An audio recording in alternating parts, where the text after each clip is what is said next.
गया और देश का बहुत नुकसान हुआ। हमारे किसानों को नुकसान हुआ, हमारी खेती को नुकसान हुआ। और नेहरू जी उस डिप्लोमेसी को जानते थे जिसमें किसान का कोई वजूद ही नहीं था। यह हाल करके रखा था उन्होंने। आदरणीय अध्यक्ष जी, पाकिस्तान आगे दशकों तक भारत के साथ युद्ध और छद्म युद्ध, प्रॉक्सी वॉर करता ही रहा। लेकिन कांग्रेस की सरकारों ने बाद में भी सिंधु जल समझौते की तरफ देखा तक नहीं, नेहरू जी की गलती को सुधारा तक नहीं। आदरणीय अध्यक्ष जी, लेकिन अब भारत ने पुरानी गलती को सुधारा है, ठोस निर्णय लिया है। भारत ने नेहरू जी द्वारा किए गई बहुत बड़ी ब्लंडर, सिंधु जल समझौते को देश हित में, किसानों के हित में एबेंस में रख दिया है। देश का अहित करने वाला ये समझौता अब इस रूप में आगे नहीं चल सकता। भारत ने तय कर दिया है, खून और पानी साथ साथ नहीं बह सकते।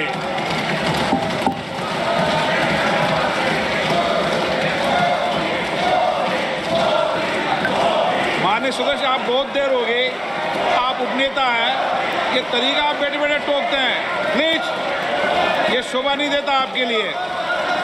बैठिए बैठिए बैठिए आदरणीय, बैठिए, शोभा नहीं देता आपका। अध्यक्ष जी, आप उपनेता, अपनी मर्यादा बना के रखें। चल बैठिए।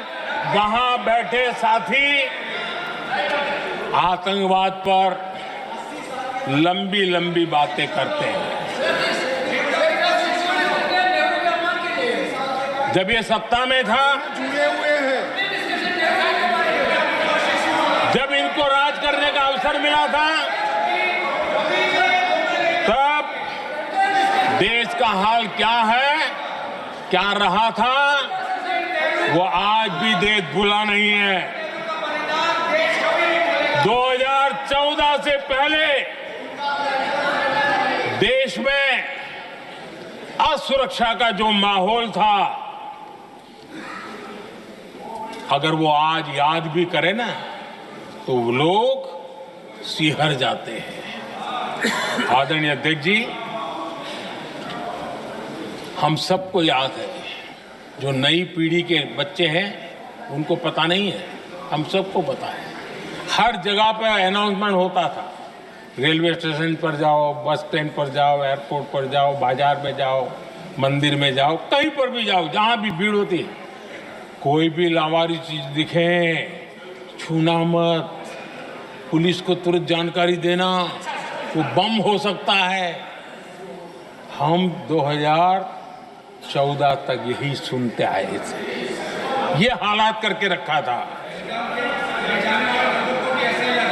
देश के कोने कोने में यही हाल था। माहौल ये था कि जैसे कदम कदम पर बम बिछे हैं और खुद को ही नागरिकों ने बचाना है। उन्होंने हाथ ऊपर कर दिए थे, अनाउंस कर दिया। आदरणीय अध्यक्ष जी, कांग्रेस की कमजोर सरकारों के कारण देश को कितनी जानें गंवानी पड़ी, हमें अपनों को खोना पड़ा। आदरणीय अध्यक्ष जी, आतंकवाद पर लगाम लगाई जा सकती थी। हमारी सरकार ने 11 साल में ये करके दिखाया, एक बहुत बड़ा सबूत है। 2004 से 14 के बीच जो आतंकी घटनाएं होती थी, उन घटनाओं में बहुत बड़ी कमी आई है। इसलिए देश भी जानना चाहता है, अगर हमारी सरकार आतंकवाद पर नकेल कस सकती है तो कांग्रेस सरकारों की ऐसी कौन सी मजबूरी थी कि आतंकवाद को फलने फूलने दिया। आदरणीय अध्यक्ष जी, कांग्रेस के राज में आतंकवाद अगर फला फूला है तो उसका एक बड़ा कारण इनकी तुष्टीकरण की राजनीति है, वोट बैंक की राजनीति है। जब दिल्ली में बाटला हाउस एनकाउंटर हुआ, कांग्रेस के एक बड़ी नेता के आंख में आंसू थे, आतंकवादी मारे गए इसके कारण। और वोट पाने के लिए इस बात को हिंदुस्तान के कोने कोने में पहुंचाया गया। आदरणीय अध्यक्ष जी, 2001 में देश की संसद पर हमला हुआ था। तब कांग्रेस के एक बड़े नेता ने अफजल गुरु को बेनिफिट ऑफ डाउट देने की बात कही थी। आदरणीय अध्यक्ष जी, मुंबई में 26/11 का इतना बड़ा आतंकी हमला हुआ, एक पाकिस्तानी आतंकी जिंदा पकड़ा गया। पाकिस्तान की मीडिया ने, दुनिया ने यह स्वीकार किया कि पाकिस्तानी है, लेकिन यहां कांग्रेस पार्टी इतना बड़ा पाकिस्तान का पाप, इतना बड़ा पाकिस्तानी आतंकी हमला, और ये क्या खेल खेल रहे थे? वोट बैंक की राजनीति के लिए क्या कर रहे थे? कांग्रेस पार्टी इसको भगवा आतंक सिद्ध करने में जुटी हुई थी।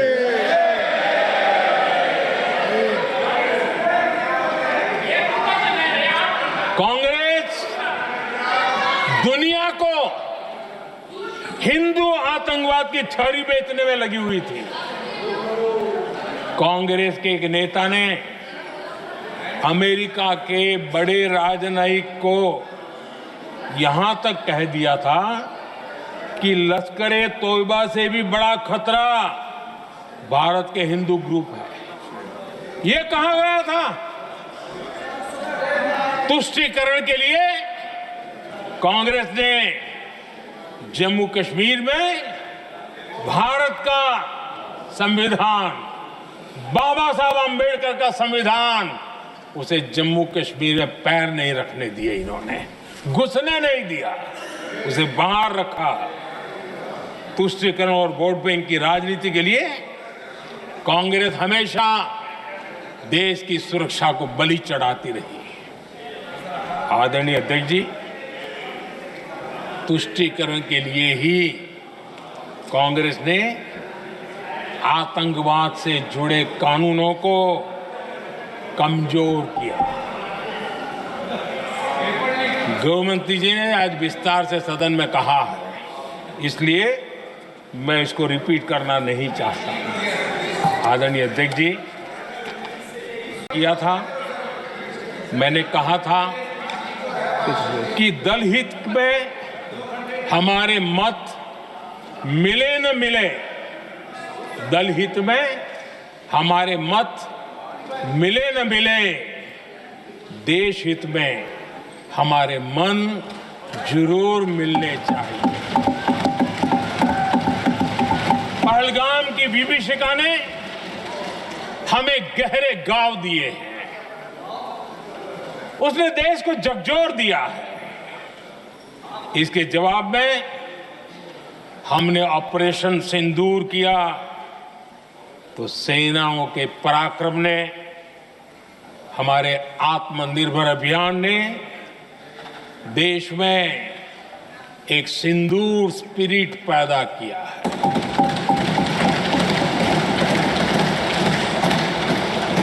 ये सिंदूर स्पिरिट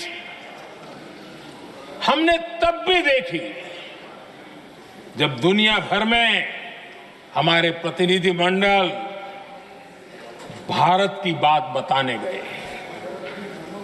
मैं उन सभी साथियों को बहुत बहुत बधाई देता हूं। आपने बहुत ही प्रभावी ढंग से भारत की बात डंके की चोट पर दुनिया के सामने रखी। लेकिन मुझे दुख इस बात का है, हैरानी भी है, जो खुद को कांग्रेस के बड़े नेता समझते हैं, उनके पेट में दर्द हो रहा है कि भारत का पक्ष दुनिया के सामने क्यों रखा गया। शायद कुछ नेताओं को सदन में बोलने पर भी पाबंदी लगा दी गई है। आदरणीय अध्यक्ष जी, इस मानसिकता से बाहर निकलने की जरूरत है। कुछ पंक्तियां मेरे मन में आती हैं, मैं अपने भाव व्यक्त करना चाहता हूं। आदरणीय अध्यक्ष जी, करो चर्चा और इतनी करो, करो चर्चा और इतनी करो कि दुश्मन दहशत से दहल उठे। दुश्मन दहशत से दहल उठे। रहे ध्यान बस इतना ही, रहे ध्यान बस इतना ही, मान सिंदूर और सेना का प्रश्नों में भी अटल रहे। हमला मां भारती पर हुआ अगर, तो प्रचंड प्रहार करना होगा। दुश्मन जहां भी बैठा हो, हमें भारत के लिए ही जीना होगा।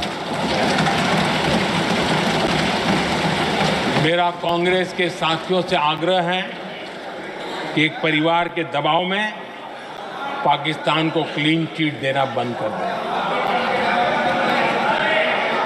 जो देश की विजय की क्षण है, कांग्रेस उसे देश के उपहास का क्षण न बनाए। कांग्रेस अपनी गलती सुधारें। मैं आज सदन में फिर स्पष्ट करना चाहता हूं, अब भारत आतंक की नर्सरी में ही आतंकियों को मिट्टी में मिलाएगा।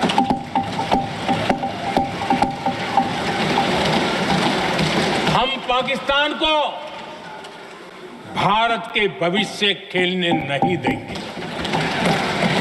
और इसलिए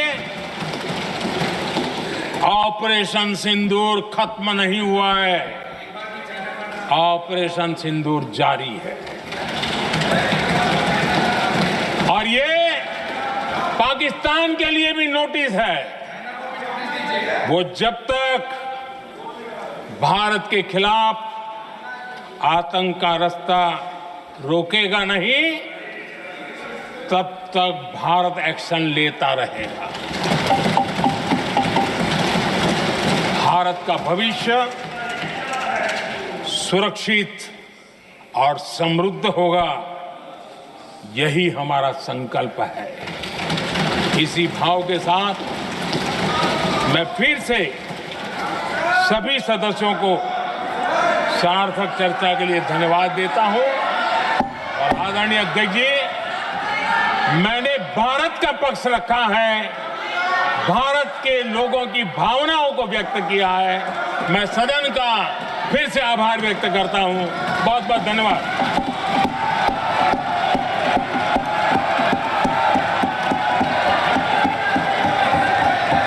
सभा की कार्रवाई बुधवार दिनांक 30 जुलाई 2025 को प्राप्त 11 बजे तक के लिए स्थगित की जाती है।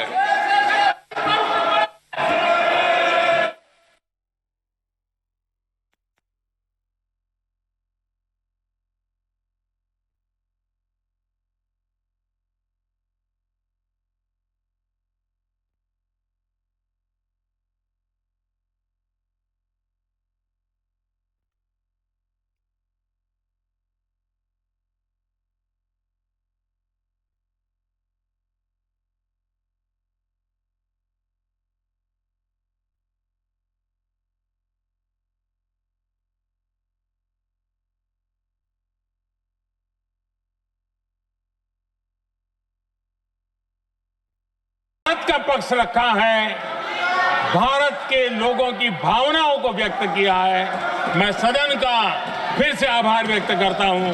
बहुत बहुत धन्यवाद।